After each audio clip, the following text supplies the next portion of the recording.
This video was forged in a smoldering fire, a fire of rage and pain.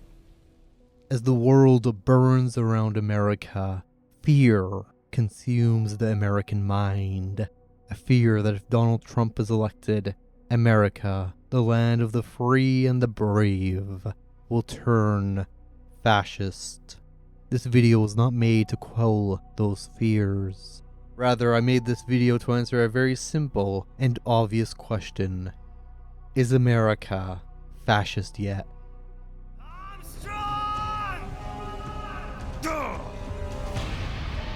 I said my sword was a tool of justice. Not used in anger. Not used for vengeance. But now I'm not so sure. And besides, this isn't my sword.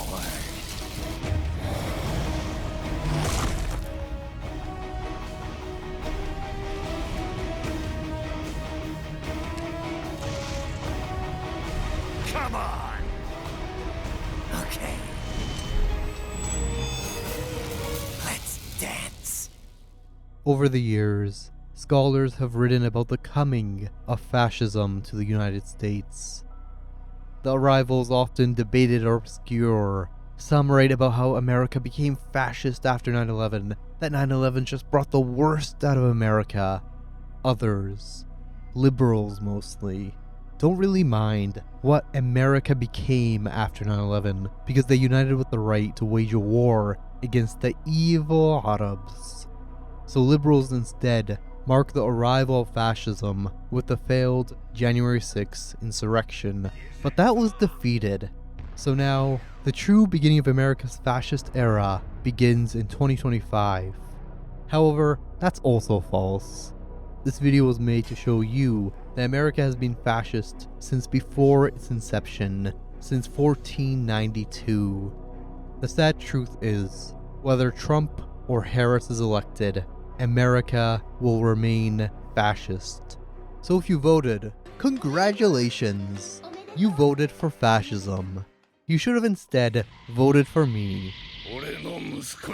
If you enjoy anime and history videos, consider subscribing, become my nakama, and make sure you leave a wonderful, just a beautiful comment. I'm going to cover over 500 years of history, but do tell me when America became fascist.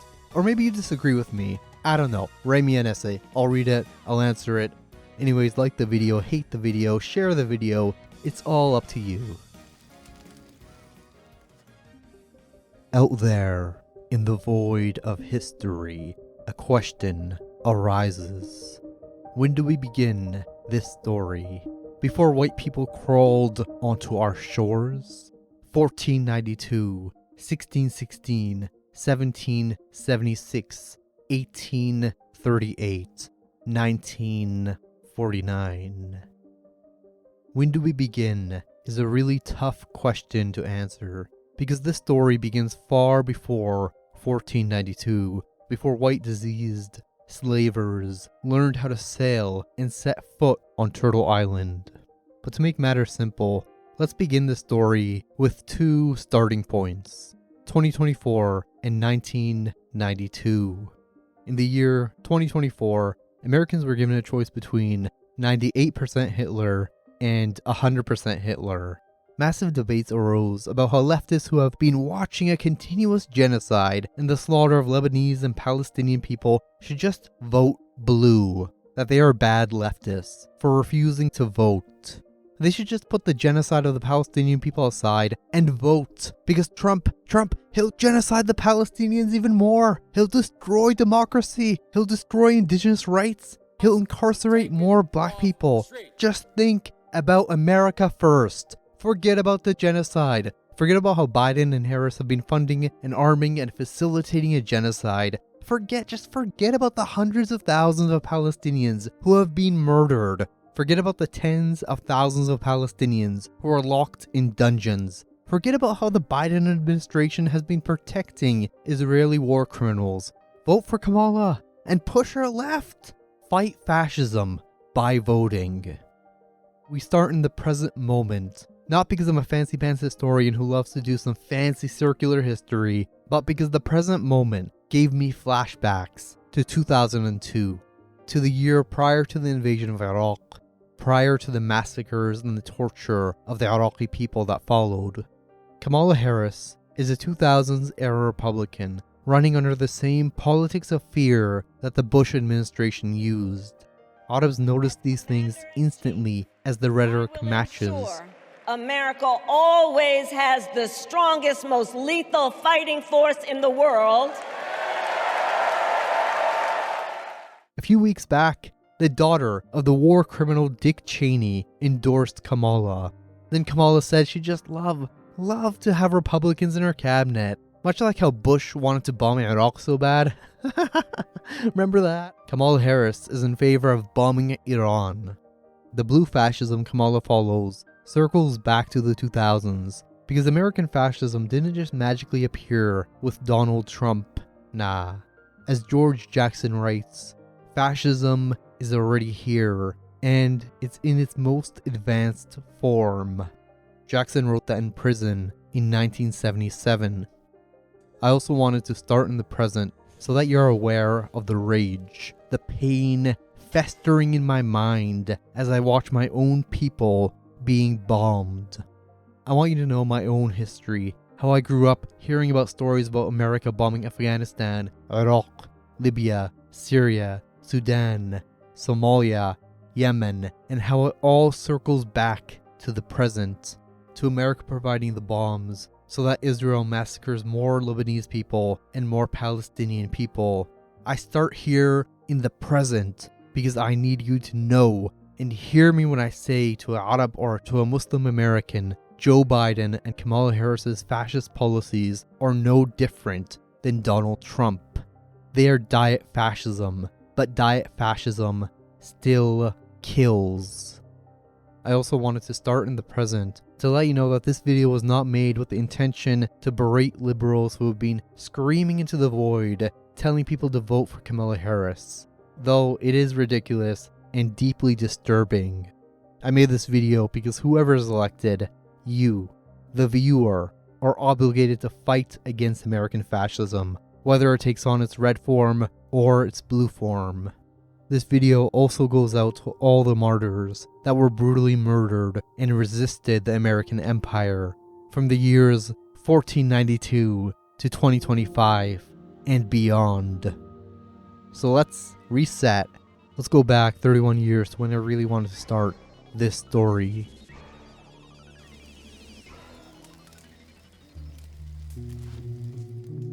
In 1992, a historian by the name of David Stannard got so fed up with his genocide-denying peers, he decided to write a book called The American Holocaust.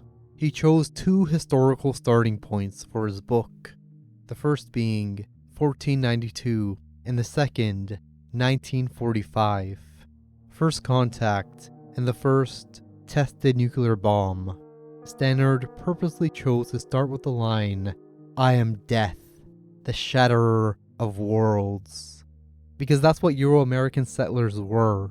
Now, as a historian, it would be foolish to make a video spanning from 1492 to 2025, and Stannard covers a lot, but there are two important points. Stannard was absolutely disgusted by his genocide-denying peers. He felt ashamed that he participated in this denial, so he wrote to counter the dominant white Eurocentric narrative, a narrative that states the genocide of hundreds of millions of indigenous peoples, the erasure of language, culture, and indigenous civilization happened because of disease, that it was inevitable. It was all just a big mistake, an oopsie. Unlike other historians, Stannard pins an intent behind the genocide, as he boldly states that Euro-American settlers intentionally brought death, as they didn't see indigenous peoples worthy of being human beings. They didn't see them as people worthy of living. Rather, the land was empty, and the presence of indigenous peoples was an annoyance, an obstacle in the way of conquest. Second, The Euro-American settler colonies and later nations were literally founded on genocide, on slavery, on mass graves of indigenous peoples. But Stannard and many indigenous scholars have shown this genocide continued, be it with the bloody Spanish conquerors, the American Indian Wars, and the Canadian residential schools that coincided with mass starvation. The Euro-American settlers intentionally wished to exterminate all indigenous peoples on the land of Turtle Island. Stannard explicitly shows evidence of American settlers hunting indigenous peoples for sport. However, the Euro-American project to exterminate indigenous peoples failed. They couldn't conquer the land, but the project didn't end. It instead instantly turned into a project of civilizing the Indian, killing the Indian from within, and locking indigenous peoples in reserves where they were withheld from their rights to their own land. Now you might say, how is this fascist? This is just colonialism. What Stannard exposes is that the 1492 American Holocaust went on to influence fascism in the baby settler colonial state and their future policies, as America was literally built on foundations that were rooted in religion, in white supremacy, intent of extermination, the intent of ethnic cleansing, and slavery. The white supremacy bled into the brutal and horrifying transatlantic slave trade, the implementation of slavery, and the policing of black bodies. Religion motivated white Christians to venture far into the frontier, spreading diseases to indigenous communities that were trying to escape the initial impacts of the Holocaust. The Word of God killed. In Canada, Christians and the state worked together to implement residential schools, where they kidnapped children from their communities and locked them in schools where they were physically and psychologically tortured, where thousands of children were murdered, starved, and buried in mass graves. On the southern side of the border, Christianity gave the rise to the KKK, and the project of colonization, the genocide of indigenous peoples, went on to inspire the Nazis. The American Holocaust is ground zeros. It is the foundation of American fascism and empire. To understand its impacts, we have to jump 100 years into the future, into a time of segregation, eugenics, lynchings, and the rise of the Nazis. The year is 1934. Top Nazi officials and lawyers meet to discuss and design the infamous anti-Semitic Nuremberg race laws. According to the historian James Q. Whitman, the Nazis were inspired by the Americans. The Nazis deeply admired Jim Crow America and the legalization of segregation. They just loved American eugenics and truly got the American belief that the white race was superior to what they called the barbarians. Matthew Fry Jacobson traces this back to 1876, where Euro-Americans began constructing a racial hierarchy which was used to bar immigrants from entering America to keep the breeding pool clean. The Nazis also got the so-called American way of life of lynching anyone who dared to mingle with white people. Finally, Hitler himself wrote extensively that Germany must learn from America. It must exterminate the people of the eastern lands, enslave the so-called barbaric Slavic people, just like the Americans. Hitler praised the Americans, who had apparently exterminated the indigenous peoples of Turtle Island, and stole an entire continent for what Hitler called living space. It was Germany's divine destiny, a manifest destiny. The fascist empires at the time were greatly jealous of America's conquest. Germany would expand east and west until it was smashed to dust by the USSR. Japan, on the other hand, began early in its conquest of Korea in 1910, eventually expanding to colonize China and Southeast Asia. Both fascist empires mimicked America and committed genocide on the indigenous peoples. Scholars who write about American fascism seem to be on the fence to pin down a specific historical date. It's not easy to confidently say America became fascist in 1867, 1492, or 2001. Rather, historians of fascism make the wise point, often stating that American fascism is hard to pin down because it's often changing its face. It wears a rational mask, which tricks people who think that fascism is this thing only insane people fall for. Other scholars ignore the racism, the crimes against humanity America has committed before the 1930s to make a class analysis. Now, I'm not like those scholars.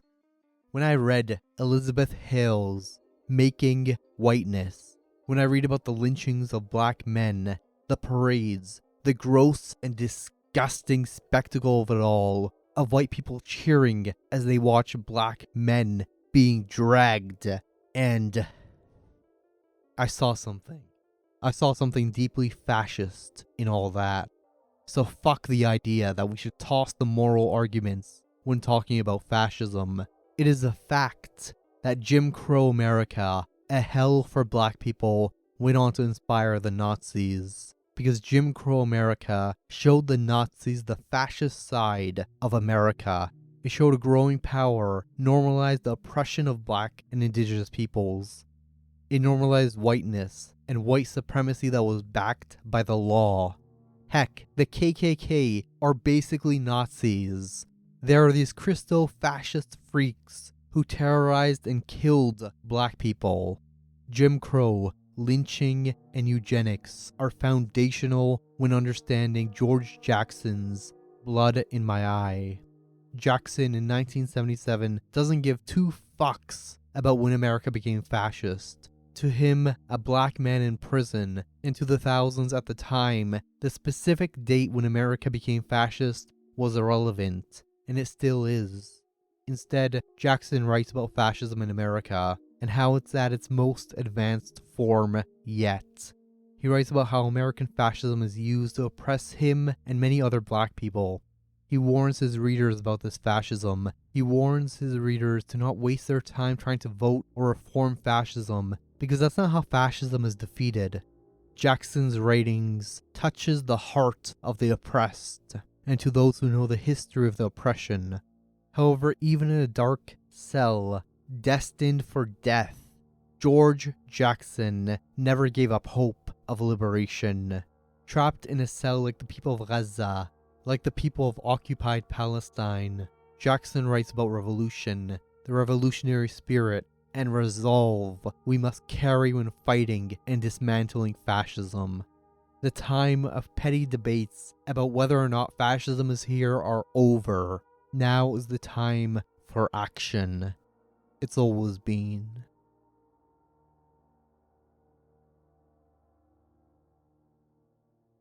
After the end of World War II, the world knew America was complicit in genocide. Michael Parenti makes this clear by first showcasing and highlighting America's friendship with Nazi Germany in the years before 1941, where American big businesses financed the German war machines and profited off Germany's turn towards fascism. Although Parenti stresses that Americans themselves were guilty of aiding and abetting a genocide, according to Parenti, America showed its fascist face far before McCarthy, as America went on to shield itself and other fascists. They shielded Nazi war criminals by allowing many to take refuge in the United States.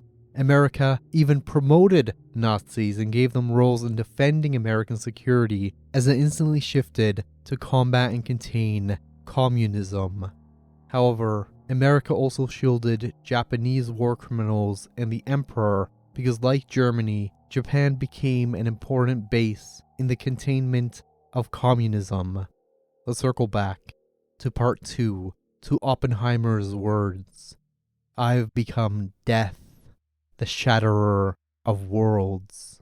America should have been held accountable for their war crimes in the Pacific, where they used racism to the maximum to fight a war of extermination, John Dower exposes these crimes, as the Americans would kill Japanese soldiers, rip their golden teeth or their ears as trophies. And of course, the biggest war crime being the nuclear bombing of Japan, which was completely unnecessary and showed the world America's bloodlust and their dream of domination. Yet, America was not held accountable, which led them to commit more and more war crimes with impunity, from Korea to Vietnam to Afghanistan and Iraq. Internally, America accepted the refuge of Nazi war criminals and adopted McCarthyism, a communist witch hunt that amplified American security and attempted to kill the communist threat from the inside.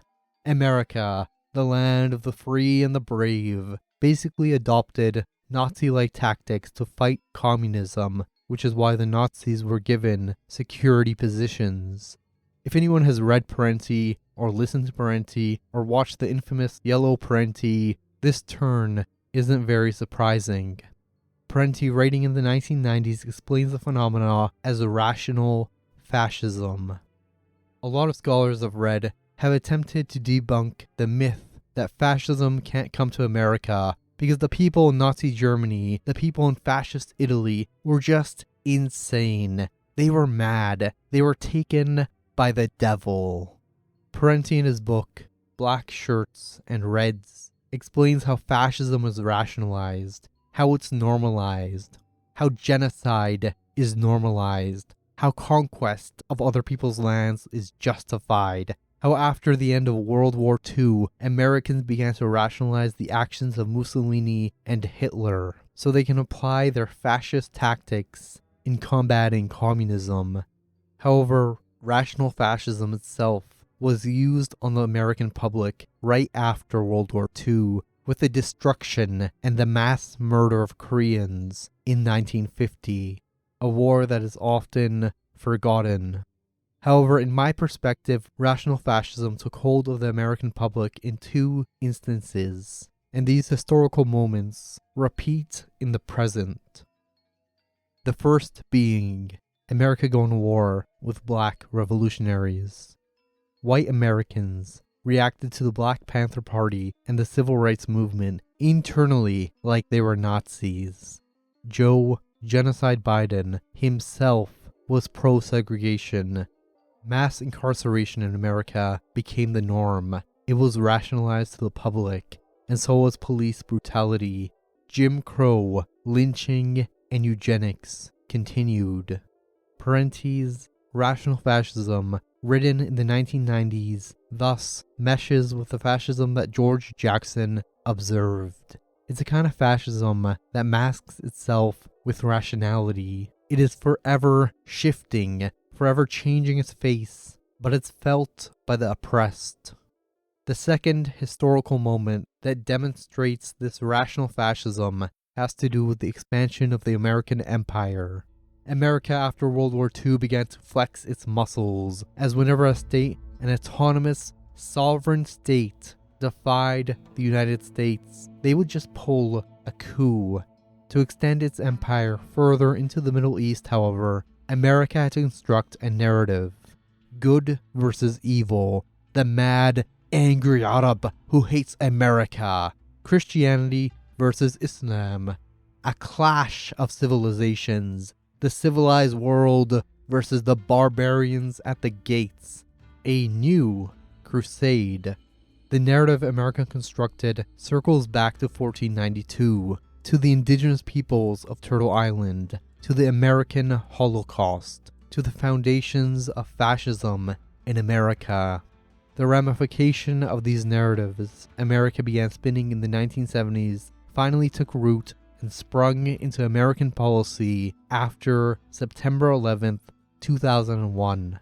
Before we leap into time again, I know I glossed over a vast and massive chunk of time in 6 minutes or so, but it's because I'm speedrunning towards the present. If you want to learn more about American fascism, read George Jackson's Blood in My Eye, and read Michael Parenti's Black Shirts and Reds. Or just watch Yellow Parenti. You know, he's kind of like me. You know, I'm Michael. I'm Yellow Parenti now. Hello, hi. It seems to be out of range, actually. This microphone has a mind of its own. All right. Now that nature of expansion. It's time to leap. In my video, Words That Kill, George Bush is the Devil, I delve into the creation of presidential rhetoric and American policies that followed 9/11. The words that killed thousands abroad.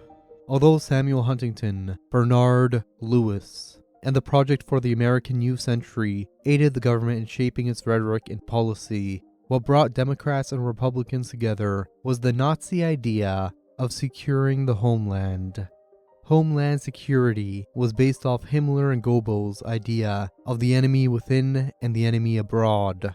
It allowed the Democrats and the Republicans to carve a clear enemy and amplify terror with a politics of fear. Much like the years on the frontier, where Americans were continuously haunted by the enemy beyond the trees, or the years of McCarthyism, where America continuously spread propaganda that America was being invaded by the communist other alien. 9/11 and the atmosphere of fear banded all American society together to fight a new, terrifying enemy: Muslims. Or, to be truthful, anyone who resembled a Muslim. Sikhs, Christian Arabs, and Southeast Asians were all targeted by the American public. Presidential rhetoric of the Muslim enemy led Americans to murder people of color to avenge their damaged nation. Just as Parenti predicted or analyzed in the 90s, America would take on a rational fascism to sell the American public war. But this time, the mask was torn off. The terrorists are in Afghanistan, Bush said with pure confidence. The public was out for blood, and so America bombed and terrorized Afghanistan for 20 years. Sorry, my bad. Actually, the terrorists are in Iraq. Saddam has weapons of mass destruction. He's gonna bomb America. Look at these totally real pictures we have. The public cheered as the Americans bombed and massacred innocent Iraqis. Turns out, Saddam had no weapons of mass destruction. It was all just a big oopsie, a big mistake. Although the external imperial fascism was clear, the fascism in the interior was also made clear with the Patriot Act. The Patriot Act was passed into law with massive support of the Democratic Party. It was a unified effort. It was, bipartisan. The mass surveillance, the states of exception, the unlawful questioning of suspected Muslims, the unlawful arrests and torture were rationalized under the guise of terror. Looking back at the Bush years, some liberals probably proclaim that Bush and his authoritarian policies were defeated by Barack Obama, as Obama, the so-called progressive president, ran with hope. He promised to change America, promised a better future for Arabs and black people. However, the rational fascism that took hold during the Bush years did not simply end.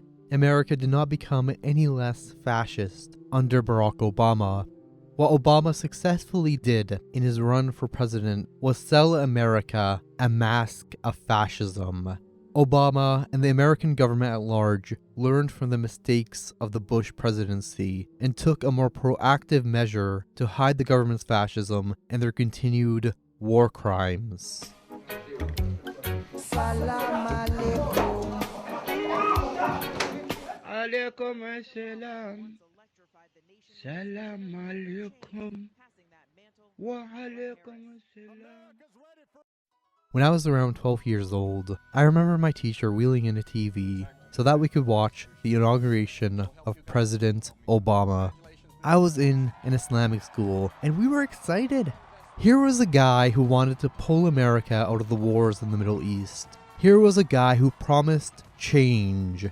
And I think a lot of people were excited, but they were in truth sold a lie. Compared to Bush and Cheney, these two slimy, war-mongering, racist piece of shits, Obama was a clean, well-spoken, and supposedly empathetic president.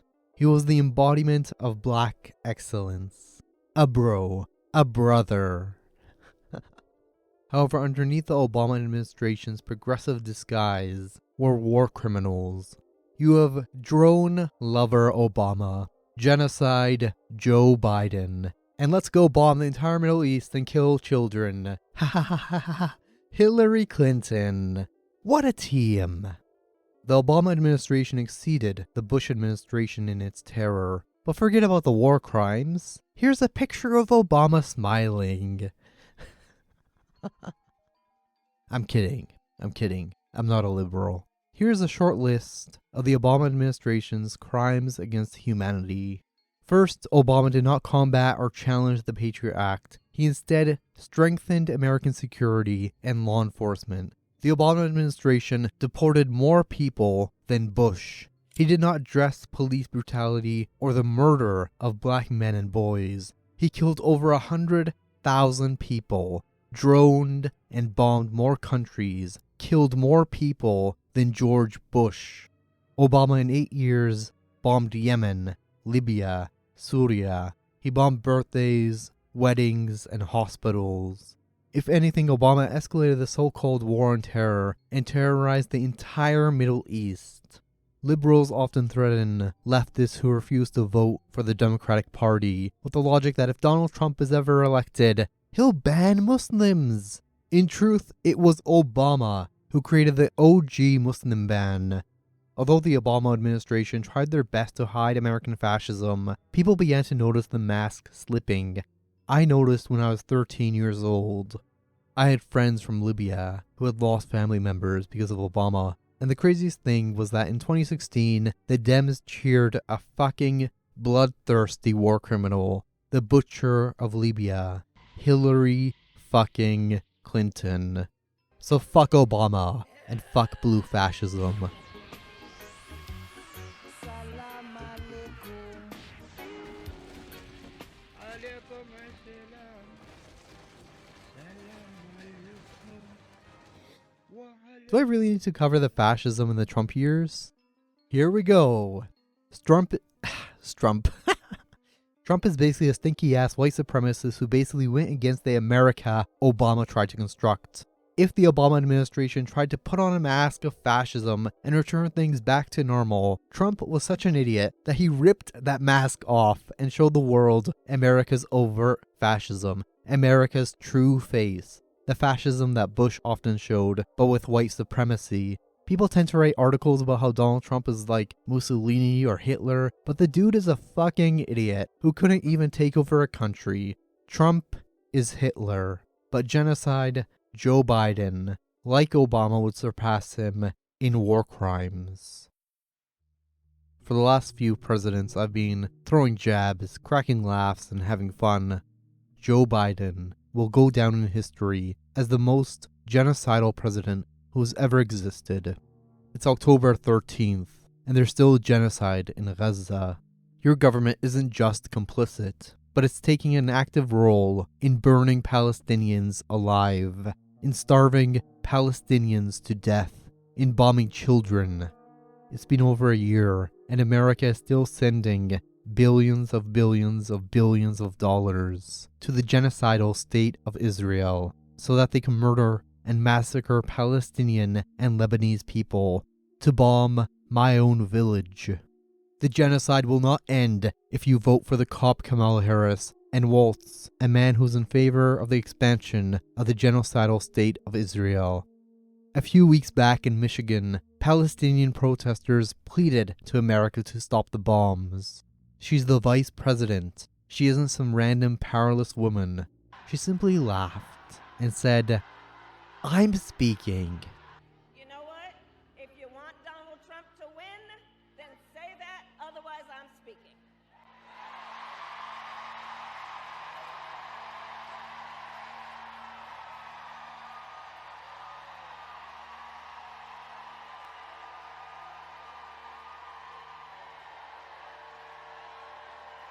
At this moment, it should be clear that Kamala won't end the genocide. This is evident in her hawkish statements, where she sounds like George Bush.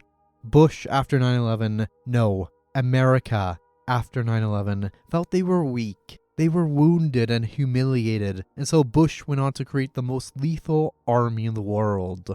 Kamala Harris reminds me of George Bush. She's not a Democrat, she's not a progressive, she's a Bush-era Republican, a red fascist who is being cheered by a bunch of genocidal blue fascists, who when they hear the suffering of Palestinians, the names of the dead, the names of the children, they literally cover their ears and laugh. Blue fascism is as genocidal as red fascism. There is no reforming this system. There is no reforming fascism. You don't defeat fascism by voting for the lesser Hitler. George Jackson provides a solution. Oppressed Americans at this point have to bring American fascism down to its knees and smash all of its genocidal institutions and systems. If you still have hope, if you're still naive, look up Palestinians on Twitter, and don't you dare close your eyes and ears. Watch Palestinians starve. Watch them be burned alive. Watch them get bombed by a democratic administration, then come back and try and lecture me that actually, if Donald Trump is elected, no, shut the fuck up. Fascism is already in America, and it's at its most advanced form. Be brave, rise, and fight it.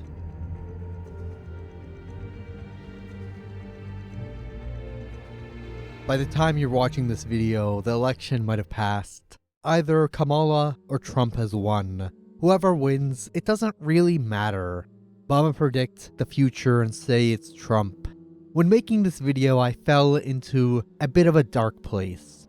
It's a video about genocide, eugenics, lynching, segregation, and Islamophobia after all.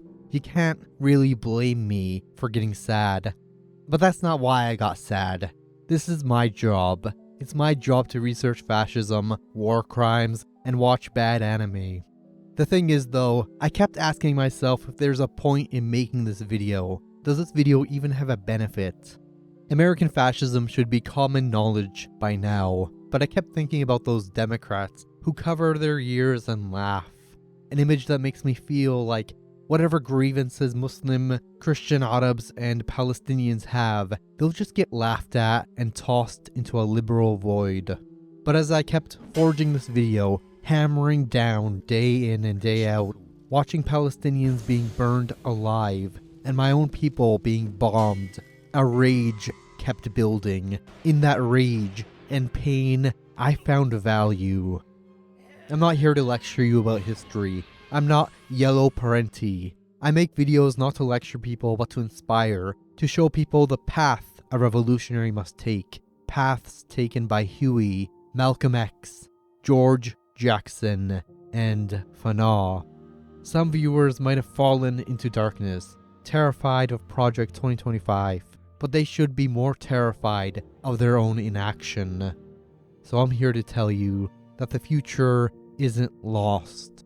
It's our job to rise and fight for liberation, to seize the future and create better futures. A future where Palestine is free. A future where the slave state of the UAE is utterly destroyed and their murderous mercenaries are out of Sudan and Ethiopia. This video was made for the oppressed. It's a video for those who have suffered by the hands of America. This video goes out to all indigenous peoples, to black people, to Palestinians, to the Libyans, to the Syrians, to the Lebanese, to the people of Sudan, and to the great and brave people of Yemen. Your pain is right here. It's in my heart. I say we take this pain and anger, our fear and sadness, and fight for liberation, because it won't be gifted to us. It has to be seized. Power to the resistance, power to the people, and power to the revolution.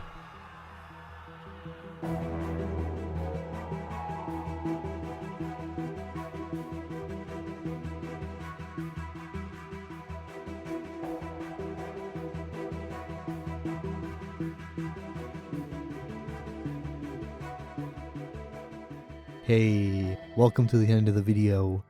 Thank you so much for watching. If you enjoyed this video, consider subscribing and leaving a comment. It helps a lot. Get me to 7K subscribers for Christmas. Please. That's all I want for Christmas. 7,000 subscribers. It would mean the entire world. I also want to apologize for the delay. This video was scheduled for November 6th, but I had a law exam on the 7th, so I spent 2 months studying for that. And then on December the 6th, I went in for a heart procedure, and although I'm supposed to be recovering and resting in bed right now, I had enough strength to finish this video. Next up will be a video on Sudan called The Slave State of the UAE, so keep an eye out for that. I also want to make a video on doomerism and anime, and another video on Arcane, but you know, I still gotta watch Arcane. I hope you're all in good health, and I would like to wish you all a happy holidays. Thanks for all the support this year, and I'm hoping to continue to make videos next year. Take care out there, and bye for now. Bye bye! Bye bye! Bye.